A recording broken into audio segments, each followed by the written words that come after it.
Welcome to The Explainer. Today, we're diving into something huge, the Industrial Revolution.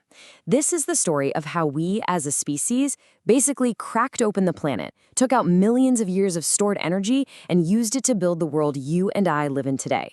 All right, so let's get right into it. To really get a grip on this, you have to understand the sheer scale of the change.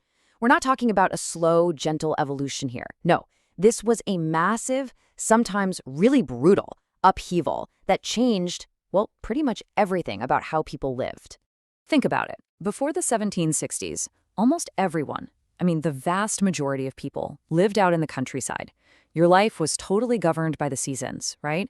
And everything, absolutely everything, was made by hand, powered by your own muscles or the strength of an animal. Then, boom, suddenly life is urban. It's centered around the factory, the constant, relentless rhythm of the machine. So, what does that all mean, really? Well, at its core, the Industrial Revolution was this huge shift, a move away from farming and making things by hand to a world dominated by factories and mass production. And this is the key thing to remember. It wasn't just about a few new gadgets. It was a complete reinvention of society from the ground up. So, what was the spark? What lit the fuse on this global explosion? To get that, we have to look at what historians call the first wave, which was roughly between 1760 and 1840. It all boiled down to a few key things: steam, iron, and textiles. And they all just happened to come together in the perfect place at the perfect time. And that place was Great Britain. It was like a perfect storm of conditions. First, they were literally sitting on top of massive amounts of coal and iron, the fuel and the building blocks. Then you've got this huge global trading empire with colonies that could supply all the raw materials they needed, like cotton. And on top of that, society itself was changing. Feudalism was over, so you had this massive mobile workforce, people leaving the countryside needing jobs in the new cities. Now, if you had to pick one invention that was the absolute heartbeat of this revolution, it's got to be the steam engine. This was the game changer. It was the thing that could take the heat from burning coal and turn it into raw mechanical power on a scale humanity had never, ever seen before. And what's so cool about the steam engine is that it created this incredible feedback loop. Think about this. It was first invented to pump water out of coal mines so they could get more coal. Then James Watt comes along in the 1760s and makes these brilliant improvements. Suddenly, the engine is efficient enough to power a factory anywhere you want. And what do those factories need? More coal, which of course the engines are helping to mine. It was this self-fueling cycle of progress. And then they put these engines on wheels and on boats, creating trains and steamships that could move all this stuff around the globe, basically shrinking the planet. The textile industry is the perfect example of this shift. Before, making cloth was what you'd call a cottage industry. It was literally done in people's cottages, by hand, one piece at a time. Then came inventions like the spinning jenny and the power loom, hooked up to these new steam engines, and bam! The entire process moves out of the home and into these massive, centralized factories. But, and this is a huge but, all this incredible progress came with a dark side, a really enormous social cost. We're talking about problems that were created back then that we are still dealing with today. Because for all the opportunity and wealth it created, it also created a whole new world of human misery. The engine of this change was the factory system, and it acted like a giant magnet, pulling millions and millions of people away from the countryside and into brand new, rapidly growing cities. This process is called urbanization. And just look at that number, 3%. In 1800, only 3% of the entire world's population lived in a city.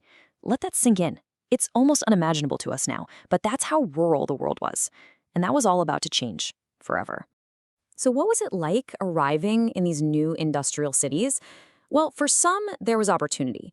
But for most, it was a pretty grim reality. We're talking about slums thrown up overnight with no clean water, no sewers, so disease was everywhere.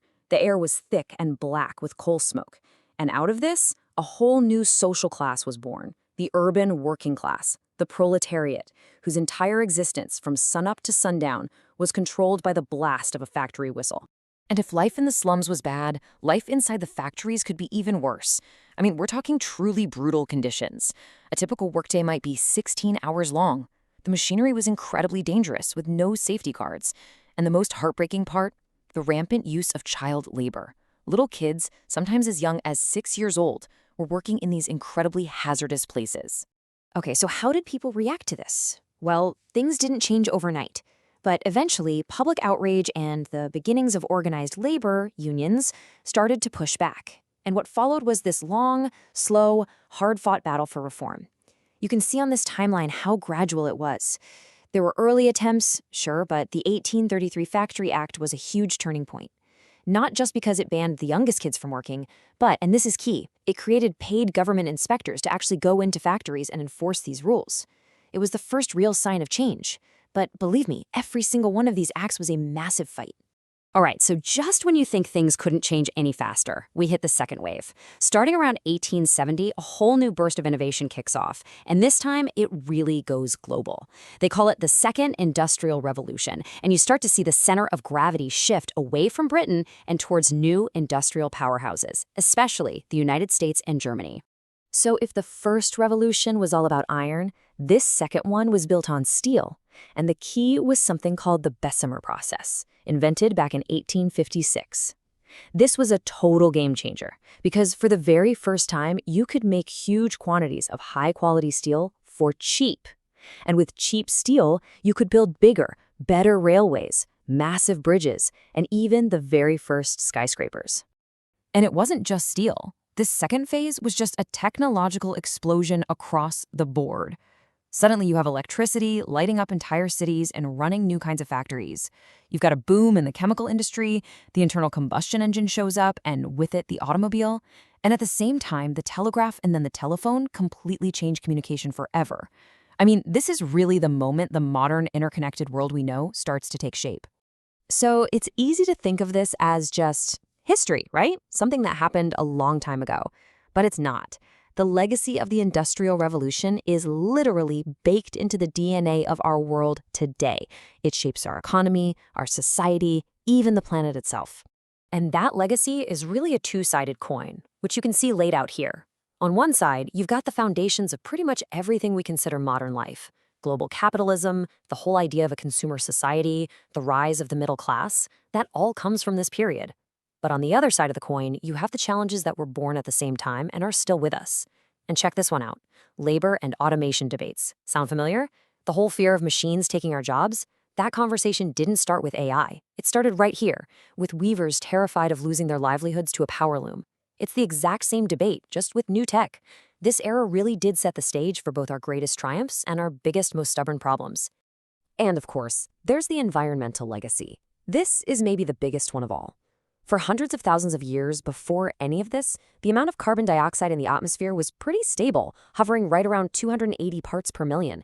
Then we started burning coal, and then oil and gas. That reliance on fossil fuels kicked off a massive, incredibly rapid spike in CO2 that, as we all know, hasn't stopped. This is what scientists call the enhanced greenhouse effect. And here's a wild way to think about it. In just a couple hundred years, we've basically dug up millions of years' worth of stored carbon in the form of coal, oil, and gas, and pumped it right back into the atmosphere. That is the fundamental engine driving the climate crisis we're all dealing with right now. So in the end, the Industrial Revolution did more than just change our economies. It really redefined what it even means to be human.